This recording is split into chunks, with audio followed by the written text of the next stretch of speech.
काव्य प्रहर से जुड़े समस्त साथियों का विशेष स्वागत है। साथ ही साथ मंच से जुड़ी आदरणीय डॉक्टर दीप्ति गौड़ जी ग्वालियर मध्य प्रदेश से आपका विशेष स्वागत है। आज हम सभी आपके आभार ज्ञापित करते हैं कि आज हम आपके विशेष कहानी को सुनेंगे। कहानी का शीर्षक आप स्वयं बताएं और स्वयं कहानी सुना करके हम लोगों को आविर्भूत कराएं और हमें लगे कि आज हम आधुनिक गद्य के क्षेत्र में कुछ अच्छा कुछ नया सुनेंगे और बेहतर सुनेंगे। आपका विशेष स्वागत है। आप अपनी कहानी वाचन शुरू करें परिचय देते हुए। बहुत बहुत आभार, धन्यवाद आदरणीय डॉक्टर दीप्ति गौड़ जी। जी बहुत बहुत धन्यवाद। काव्य प्रहर मंच को सादर प्रणाम करती हूँ और मंच से जुड़े हुए प्रबुद्ध श्रोताओं को भी सादर प्रणाम, हार्दिक वंदन और अभिनंदन करती हूँ। आदरणीय केशव विवेकी जी का बहुत बहुत आभार कि आज गद्य की इस विधा में मुझे अपनी कहानी प्रस्तुत करने का सुअवसर प्रदान किया गया है।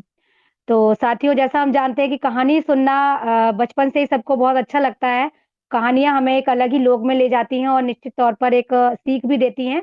और चूंकि मैं साहित्यकार होने के साथ साथ पहले एक शिक्षिका भी हूँ और हम अपने छात्रों को भी जब पढ़ाते हैं, शिक्षा प्रदान करते हैं, तो कहानियों से जोड़ते हैं, अपनी शिक्षा को मनोरंजक बनाते हैं। तो उसी परिप्रेक्ष्य में मैं कुछ कहानियाँ, बाल कहानियाँ ज़्यादातर लिखती हूँ जिससे बच्चे उससे प्रेरित हों। और उसी परिप्रेक्ष्य में एक कहानी जो मैंने कोरोना और दिवाली के त्योहार को जोड़ते हुए लिखी है। तो सुनिएगा, प्रस्तुत करती हूँ मैं आज की कहानी। मेरी कहानी का शीर्षक है सच्ची खुशी दिवाली की। तो सुनिएगा मेरी ये कहानी। मम्मा, मैं इस बार दीपावली पर रंग बिरंगी रोशनी की बारिश वाला रॉकेट खरीदूंगा और टोकरी भर पटाखे भी। दिलाओगी ना? चहकते स्वर में आंखों में चमक लिए पार्थ अपनी मां नंदिनी को मना रहा था। हाँ बेटू, जरूर ले लेना, और मैं अपने लाडले के लिए खूब सारी मिठाइयां भी तो बनाऊंगी।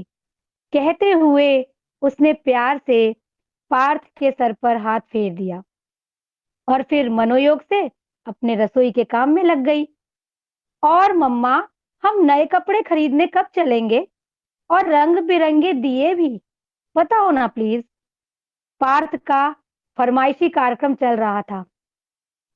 माँ अपने काम में व्यस्त थी, मुस्कुरा रही थी। तो फिर से आतुर होकर बोला, मम्मा कुछ तो बताओ, हम बाजार कब चलेंगे? जल्दी ही चलेंगे बेटू, तेरे पापा टूर से लौट आएंगे, तब हम सब मिलकर चलेंगे। नंदिनी ने उसे समझाते हुए स्वर में उत्तर दिया। हाँ मम्मा, इस बार फिर से जमकर दिवाली मनाना है। पिछली साल तो कोरोना के कारण मैं अपने दोस्तों के साथ उनके घर जाके भी दिवाली नहीं मना पाया। पता है, सब उदास थे। हम लोग बहुत मस्ती करते थे, खूब पटाखे छुड़ाते थे।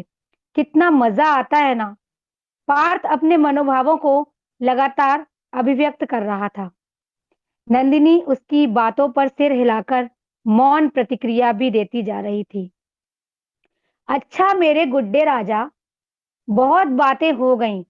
अब जल्दी से स्कूल के लिए तैयार हो जाओ, नहीं तो लेट हो जाओगे।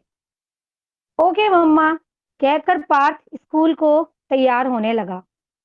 दीपावली आने वाली थी तो स्कूल में बच्चों से टीचर्स दिवाली की चर्चा भी कर रहे थे। बच्चों के लिए रंगोली बनाने, दिए सजाने, पूजा की थाली सजाने की प्रतियोगिताएं रखी गई थी। पार्थ ने दिए सजाने की प्रतियोगिता में भाग लिया था। सुंदर सजीले रंग बिरंगे चमकते दियों की कतार बच्चों ने लगा दी। पूरा स्कूल कैंपस मन भावन रंगोलियों से भर गया। बच्चों का उत्साह देखते ही बनता था। अचानक पार्थ की नजर एक कोने में खड़ी कृति पर गई। वह उदास सी सब निहार रही थी। अरे कृति, तूने दिया नहीं सजाया और पूजा वाली थाली भी नहीं, और तू तो कितनी सुंदर रंगोली बनाती है। पिछली बार फर्स्ट आई थी ना, क्या कलर लाना भूल गई है? कृति गुमसुम सी उसकी बातें सुन रही थी। अचानक उसकी आंखों से अश्रुधारा फूट पड़ी और वो दौड़कर कक्षा की ओर चली गई। पार्थ को कुछ समझ ना आया। शिवानी मैडम को आज क्लास में सब बच्चों से दीपावली पर चर्चा भी करनी थी।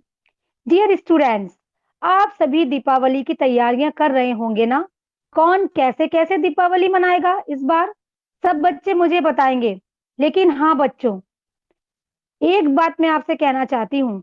दीपावली की सच्ची खुशियाँ खुद दिवाली मनाने में या पटाखे फुलझड़ी चलाने में नहीं है। खुशियाँ तो बांटने के लिए होती हैं। और पटाखों से तो प्रदूषण भी बहुत होता है। हमें प्रदूषण मुक्त दिवाली का संकल्प लेना चाहिए और अपने पर्यावरण की स्वच्छता में योगदान देना चाहिए। अपनी बात जारी रखते हुए बोली कि बहुत से घर ऐसे भी हैं जिनके घर 2 वक्त का चूल्हा भी नहीं जल पाता। कुछ लोग बहुत मजबूर हैं। हम उनके चेहरे पर खुशी लाकर सच्ची दिवाली मना सकते हैं। सभी बच्चे शिवानी मैडम की बातें बहुत ध्यान से सुन रहे थे। तभी संकल्प बोला, मैडम, मैं तो अपने घर को दियों की रोशनी से जगमगा दूंगा। शुभी बोली, मैम, मैं इस बार गणपति जी की और मोर वाली रंगोली से घर सजाऊंगी। सब बच्चे चहक रहे थे, मगर कृति रुआंसी सी कोने में दुबकी बैठी थी। कक्षा खत्म होते ही छुट्टी के बाद पार्थ ने फिर उससे पूछा, आखिर बात क्या है? कृति, क्या तुमको दीपावली मनाना पसंद नहीं है? मुझे तो बहुत मजा आता है। अब की बार दबे स्वर में बोली, मैं कैसे मनाऊं दिवाली इस बार? मैं अकेली जो रह गई हूँ। मेरे मम्मी पापा दोनों इस बार कोरोना में भगवान जी के पास चले गए हैं। मेरे चाचा जी मुझे अपने घर ले गए हैं और मेरी चाची मुझे मनहूस कहती हैं। मेरी मम्मी होती तो नए नए कपड़े दिलाती। पापा मुझे नई साइकिल दिलाने वाले थे, पर उनको भगवान जी ने बुला लिया। कहते कहते उसका गला भर आया। सुबह पड़ी, आंसुओं का सैलाब उमड़ पड़ा।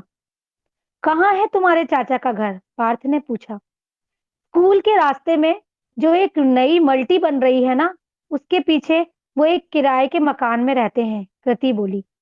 ओह अच्छा, तुम उदास मत हो, सब अच्छा होगा और तुम्हारी दिवाली भी यादगार होगी। अब तुम अपने घर जाओ और देखो, रोना नहीं।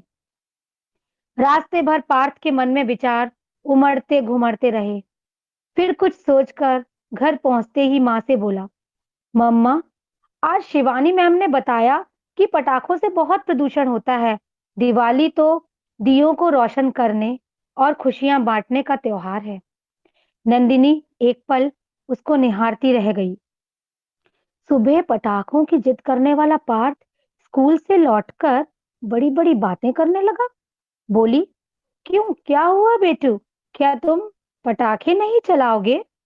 नहीं मम्मा, और जो पैसे बचेंगे उससे मुझे मिठाई, रंगोली के कलर्स और खूब सारे दिए खरीदना है। अपनी बात पूरी बताते हुए बोला, मेरी क्लास में कृति के मम्मी पापा इस बार कोरोना में भगवान जी के पास चले गए हैं मम्मा। वो बहुत उदास है। क्या हम ये सब उसे देकर उसके साथ मिलकर दिवाली मना सकते हैं, जिससे उसे ऐसा लगे कि उसके मम्मी पापा उसके साथ हैं?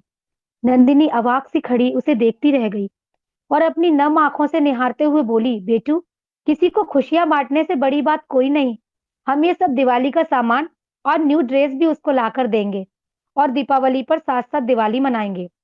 आज से मेरे एक बेटे के साथ बेटी भी है और तुझे एक बहन भी मिल गई आज से। भाई दूज भी मनाना उसके साथ। पार्थ खुशी से उछल पड़ा। मम्मा कहता हुआ नंदिनी के गले से लग गया। उसकी आंखों में दीपावली की सच्ची खुशी जो झलक रही थी। आज दीप पर्व पर खुशियां जो बांटी थी उसने उजालों के साथ। जी हाँ, उजालों के साथ। तो ये थी मेरी आज की कहानी, सच्ची खुशी दिवाली की। आशा करती हूँ आप सभी ने इस कहानी को मनोरंजन के साथ साथ कुछ सीखने का, कुछ गुनने का, कुछ मनन करने का प्रयास भी किया होगा और कुछ मनोवैज्ञानिकता लिए हुए ये कहानी मैंने आप सभी के सामने प्रस्तुत की है।